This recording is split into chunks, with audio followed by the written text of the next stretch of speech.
আমি রবীন্দ্রনাথের ছোট গল্প যেমন দেনা পাওনা, ওগুলো হয়তো মনে হবে বোরিং, কিন্তু যেহেতু আমরা ছোটোবেলায় রবীন্দ্রনাথ ছাড়া তো আমাদের জীবন অসম্পূর্ণ। রবীন্দ্রনাথের গল্প তো আমরা ছোটোতে পড়েইছি, তো সেগুলো শুনবে দেখবে আমার খুব মানে সবার ভালো লাগবে, আমার মনে হয় ভালো লাগে। আর কমেন্ট করলে আমি সুন্দর কমেন্ট করি।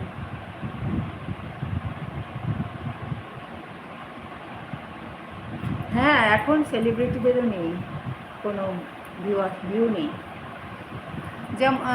যেমন ওই স্ত্রীর পত্র, আশিস ভাই, স্ত্রীর পত্র, দেনা পাওনা, কাবুলিওয়ালা, এই গল্পগুলো একটুখানি অন্তত স্টার্টিংটা শুনুন, মনে হয় খারাপ লাগবে না। একবার শুনতে আরম্ভ করলে আর বেরোতে পারবে না, এইটুকু আমি গ্যারান্টি দিয়ে বলতে পারি। কারণ আমি গল্প শুধু পড়ে যাই না, আমি ক্যারেক্টারগুলোকে ফুটিয়ে তোলার চেষ্টা করি। যে যেরকম বয়সে তার গলা, মানে গলার আওয়াজটাও সেরকম